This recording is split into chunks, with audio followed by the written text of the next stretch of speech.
Good morning, students. A very warm welcome to all of you. Let us start Module 2. Module 2 has only 3 lessons, and as you are aware that from every lesson one question will be asked. So in this lesson of commercial trade policy, there are I made two parts because this lesson is little big. So in the first part we are going to discuss about the arguments in favor of and against of free trade policy, and in the second part we are going to discuss protectionist policy. These are the only two questions that can be asked. Explain the free trade policy or advantages or disadvantages of free trade policy.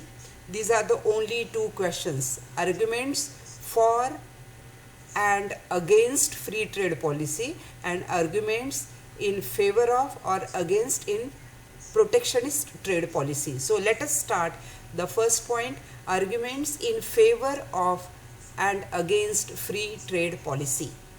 A commercial trade policy refers to the government policy in relation to a country's international trade. Commercial trade policy includes all the policies adopted by the government of a country while negotiating international trade agreement and pacts.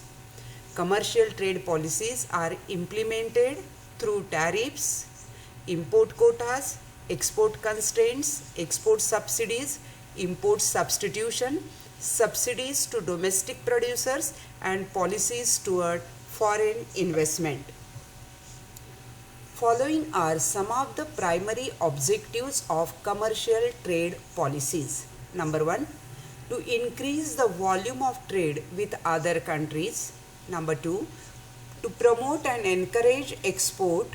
3, to expand production of goods and services. 4, to preserve essential and scarce resources. 5th, to preserve foreign exchange and increase foreign exchange reserves. Next, to maintain favorable balance of payment. This is all the introductory part. Now the question can be, explain free trade policy and arguments in favor of free trade. We are now going to discuss the advantages of free trade. The term free trade policy is used to describe a liberal trade policy that promotes free movement of goods and services between nations. Following are the arguments in favor of free trade. Number 1, promotes efficiency. Free trade promotes international specialization and division of labor. Each country specializes in the production of those goods and services in which it has comparative cost advantage over its trading partners. Second, promotes economic growth. Because of free trade, global output increases. Countries with cost advantage can produce goods on larger scale for the global market. This leads to economies of scale, expansion of production base, higher level of employment, higher aggregate demand, and promotes economic growth. Next, encourages competitiveness. Free trade promotes competition. As there are no barriers to trade, domestic industries are open to competition from global producers.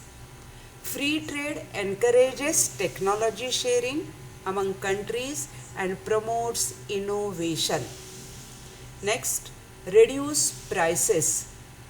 Free trade allows imports to come in without barriers. Imports can meet domestic shortages and lower prices. Free trade also helps to prevent the formation of domestic monopoly. Next, promotes economic welfare. Free trade policy helps to optimize world trade and to maximize world production. This helps generate a high level of employment, income and consumption. This results in more supply of goods and services in the international market. Next, greater international cooperation. Free trade policy makes it necessary for countries to be dependent on each other. Since each country tends to specialize in the production of those goods in which they have comparative advantage, they have to rely on their trading partners for those goods they do not produce. Next, less government intervention in trade. If country follows free trade policy, it will have less government intervention in trade. So these are the 7 points for free trade, or we can consider is advantages of free trade or for free trade. Now we will discuss about the arguments against free trade policy. Number 1, disadvantages for less developed country.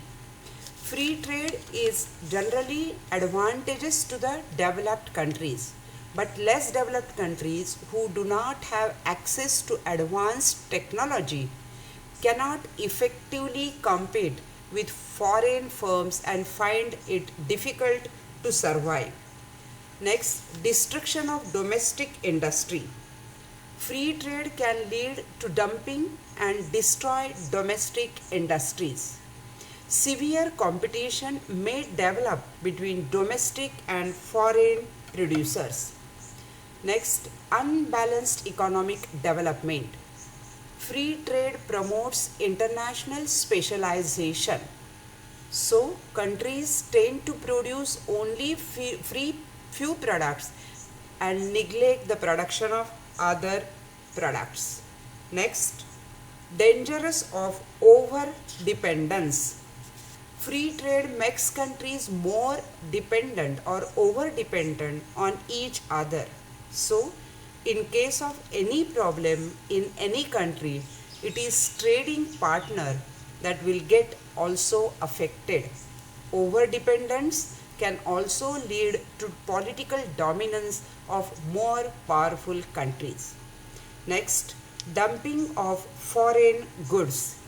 Without any tariff barrier, there is a danger of foreign seller dumping low quality of goods in a country. This is what you have to understand about the arguments against the free trade. These are the 5 arguments. Students, the question can be asked that explain the advantages or disadvantages of free trade, or explain the arguments in favor of and against free trade policy. So in favor of, you have to give all these 7, and against you have to give all these 5 points. The pointers are very important. You have to give all the points over here. Thank you very much.